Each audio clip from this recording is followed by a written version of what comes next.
اور یہ آپ کا کمال ہے، اور آپ کی یوں کہیے کہ فصاحت و بلاغت ہے، یا آپ کے دلائل نبوت میں سے بہت بڑی دلیل ہے کہ حضور نے جس چیز کی فضیلت بیان کی ہے، محسوس یہ ہوتا ہے حدیث کے طالب علم کو کہ شاید سب سے زیادہ باعث اجر و فضیلت یہی چیز ہے۔ آپ ذکر اللہ کے فضائل پڑھیں حدیث میں تو یوں معلوم ہوگا جس طرح کہ سب سے افضل ہے ہی ذکر اللہ، اس میں کوئی شک نہیں۔ قرآن کریم نے 3 چیزوں کو اکبر کہا ہے، بڑا، اس میں اللہ خود بڑا ہے، تیسرا اللہ کی رضامندی بڑی ہے، دوسری اور تیسری ولا ذکر اللہ اکبر۔ اور حدیث پاک میں ایسے فضائل ہیں، اور حدیث پاک میں حضور نے فرمایا جو آدمی بخیل ہو، خرچ نہ کر سکے، بزدل ہو، جہاد نہ کر سکے، ایسا ہو یہ نہ کر سکے، تو وہ کم از کم ذکر ہی کر لیا کرے، اس کی تلافی ہو جائے گی۔ اور ایک حدیث میں ہے کہ آدمی اپنے نرم اور گرم بسترے پہ بیٹھ کے اللہ کو یاد کرتا ہے تو جنت میں اس کا اونچا مرتبہ مل جاتا ہے۔ بہت فضائل۔ اسی طرح روزہ ہے، روزے کے فضائل دیکھیں، یوں لگتا ہے کہ اسلام میں افضل عمل ہے یہ روزہ۔ نماز ہے، سبحان اللہ، نماز کے ایسے ایسے فضائل بیان کیے، اس طرح مثالوں سے سمجھایا کہ آدمی کہتا ہے بس ہے ہی نماز۔ ایک مثال یہ دی کہ جس کے گھر کے سامنے نہر ہو اور روزانہ 5 مرتبہ نہر میں نہائے، کوئی میر رہے گا اس کے بدن پہ؟ کہا نہیں یا رسول اللہ صلی اللہ علیہ وسلم، فرمایا یہی حال 5 نمازوں کا، جو آدمی 5 نمازیں رات دن کی پڑھتا ہے اس پر کوئی گناہ نہیں رہتا۔ پھر آپ خزاں کے موسم پہ آپ نے درخت کو حرکت دی، پتے گرے، تو میں دیکھا پتے گر رہے ہیں، جی گر رہے ہیں، یہ میں نے سمجھانے کے لیے گرائے ہیں کہ جب آدمی نماز پڑھتا ہے تو اس کے گناہ یوں جھڑتے ہیں جس طرح خزاں کے موسم میں ٹہنی کو ہلانے سے پتے گرتے ہیں۔ اللہ کے راستے میں جہاد دیکھ لیں، اس بے شمار فضائل ہے حدیث پاک میں کہ جو آدمی اللہ کے راستے میں نکلتا ہے جان و مال لے کر، اور صرف اس لیے کہ اس کا اللہ پہ ایمان ہوتا ہے اور اللہ کے نبی پہ یقین ہوتا ہے، اللہ کہتے ہیں میرے اوپر واجب ہو گیا، میں ضامن بن گیا، یا تو اس کو اجر اور غنیمت کے ساتھ واپس گھر لوٹاؤں گا، یا نہ لوٹا پھر جنت دینا میری ذمہ داری ہوگی۔ کیا کمال ہے قرآن کریم لے لیجیے، قرآن کریم لے لیجیے، بے شمار فضائل۔ اور قرآن کریم کی ایک بہت بڑی تاثیر یہ ہے، اگر آپ یہ چاہیں کہ آپ کی زندگی پرسکون رہے، اب قرآن کریم پڑھیں۔ آپ کہتے ہوں گے جی یہ قاری تو بڑے جلال میں ہوتے ہیں، وجہ اس کی ہے یہ صرف پڑھتے ہیں، سمجھتے نہیں۔ اگر آدمی قرآن کریم کو پڑھے اور جو قرآن کریم کہہ رہا ہے اس کو سمجھے، اس کے رونگٹے کھڑے ہو جاتے ہیں، دل کانپ اٹھتا ہے، آنسو نکلنا شروع ہو جاتے ہیں، لرزہ طاری ہو جاتا ہے، اور ایک وقت آتا ہے کہ بندہ کہتا ہے کہ میں اپنے رب سے باتیں کر رہا ہوں۔ اور حدیث پاک میں ہے کہ جس کا دل چاہے اللہ سے باتیں کرنے کو تو قرآن کریم پڑھنا شروع کر دے، اللہ سے باتیں ہو جائیں۔ جو حدیث میں نے پڑھی ہے، مشہور حدیث ہے، بورڈوں پہ لکھی بھی ہوتی ہے، خیرکم من تعلم القرآن وعلمہ، یہ بھی قرآن کریم کی فضیلت ہے۔ ایک اور روایت ہے افضل امتی من تعلم القرآن وعلمہ، کہ میری امت میں سب سے افضل وہ ہے، تم میں سب سے بہتر وہ ہے تعلم القرآن، جس نے قرآن پڑھا، حافظ بنا، وعلمہ، پھر آگے اس کو پڑھایا۔ تو حضور کہتے ہیں یہ سب سے بہتر ہے۔ آپ کہیں گے بہتر کیسے ہے؟ ہمیں تو نہیں لگتا، ہم تو کہتے جس کے پاس گاڑی ہے، جو وزیر ہے، جو منسٹر ہے، بھائی وہ بہتر نہیں ہے۔ بہتری کا تعلق گاڑی، مال، دولت سے نہیں ہوتا، بہتری کا تعلق انسان کے اپنے اندر سے ہوتا ہے۔ زیادہ کھانا اچھا ہوتا تو پھر یہ بیل، یہ بھینس سب سے اچھی ہوتی، زیادہ اچھے رنگ کے کپڑے پہننا اچھا ہوتا تو یہ مور اور ایسے پرندے جن کے پر اتنے خوبصورت ہیں کہ دیکھ کے آدمی حیران رہ جاتا، وہ اچھے ہوتے۔ اگر زیادہ خوبصورت گھر اچھا ہے تو پھر پرندے اتنا پیارے گھر بناتے آدمی حیران رہ جاتا ہے۔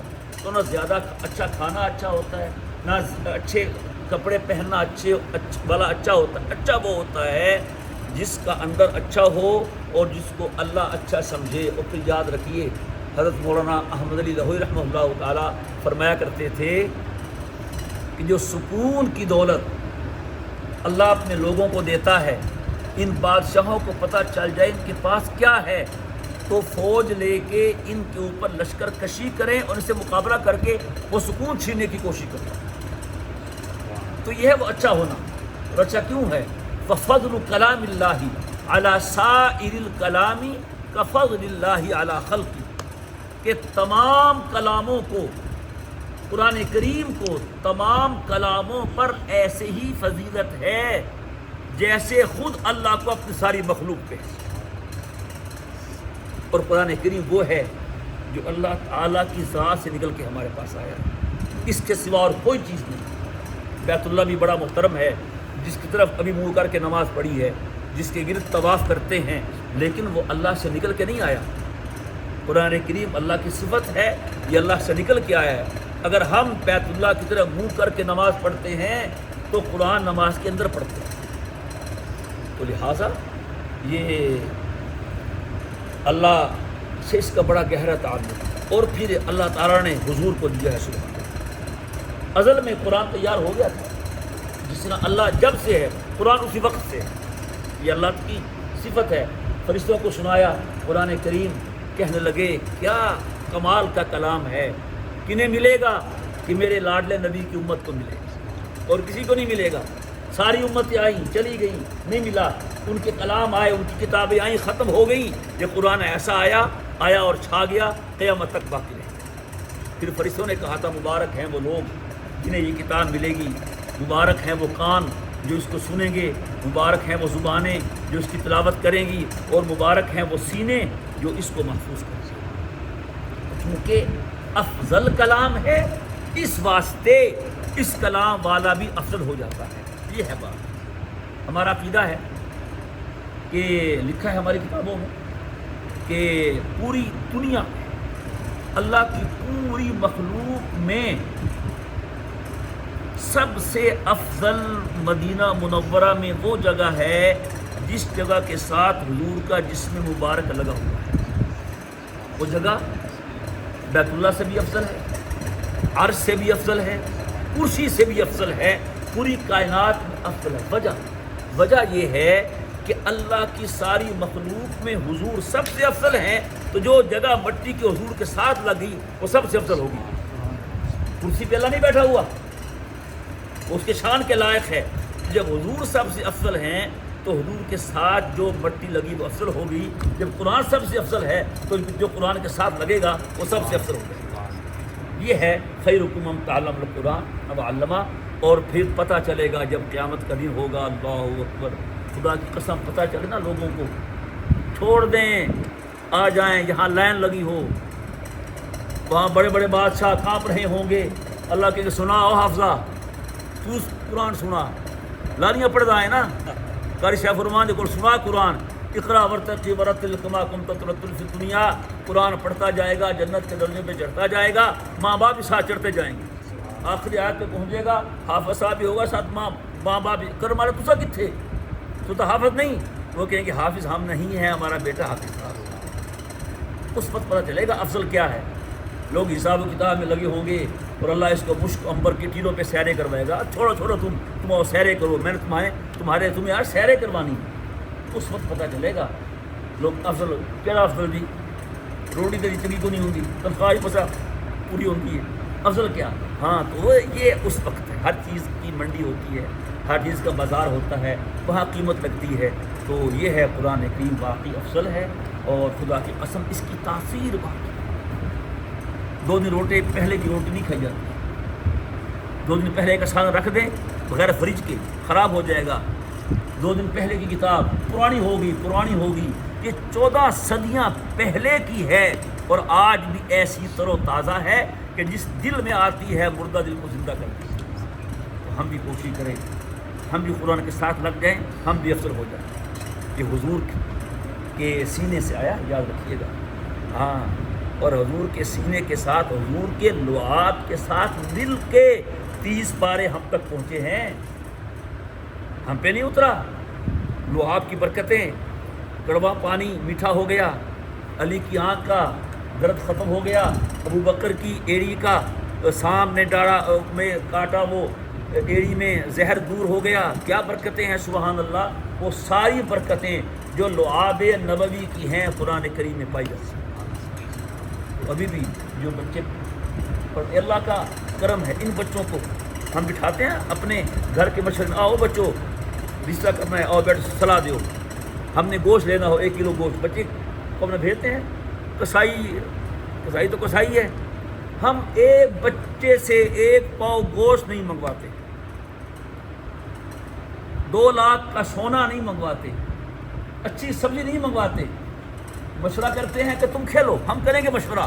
یہ اللہ کا کرم نہیں، اللہ نے ان بچوں کو اپنا قرآن دے دیا ہے، یہ خوش نصیب ہے، اللہ کا کلام ان کے سینوں میں ہے۔ تو یہ ہے خیرکم من تعلم القرآن وعلمہ، چونکہ قرآن بہتر ہے۔ وہ شیخ سعدی کہتے ہیں نا، میں نے مٹی ہاتھ میں لی، مٹی سے خوشبو آنے لگی، میں نے کہا مٹی ہے یا عبیری ہے، خوشبو تو آتی نہیں، یہ میرے یہاں کا دھوکہ ہے۔ تو سعدی کہتے ہیں مٹی بولی کہ ہاں ہاں میں مٹی ہوں، بگفتہ من گلے ناچیز بودم، تو لیکن مدت باغ النشیستم جمال ہم نشیں در من اثر کرد وگرنا من ہوا خاکم کے ہستم، میں مٹی ہوں، لیکن ہوا یہ چند دن میں پھول کے ساتھ رہی، پھول کی خوشبو مجھ میں سرایت کر گئی۔ اے سعدی، جو خوشبو تجھے آ رہی ہے پھول کی آبد سے رہی ہے۔ اگر پھول کے ساتھ رہنے سے مٹی معطر ہو سکتی ہے تو قرآن کے ساتھ رہنے سے وہ بچہ کیسے معطر نہیں ہو سکتا۔ خیرکم من تعلم القرآن وعلمہ، اس میں کوئی شک نہیں، قرآن پڑھنے والا اور پھر پڑھانے والا بہت خوش نصیب ہے وہ، جسے اللہ نے موقع دیا، پہلے قرآن پڑھا پھر پڑھایا۔ ایسی تجارت ہے لن تبور، جس میں کوئی گھاٹا نہیں ہے، اور قیامت کا دن ہوگا، یہ بندہ نہیں آئے گا، یہ پوری امت پوری جماعت لے کے آئے گا۔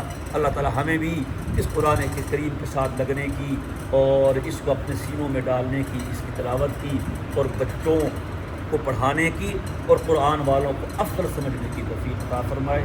وآخر دعوانا ان الحمد للہ رب العالمین۔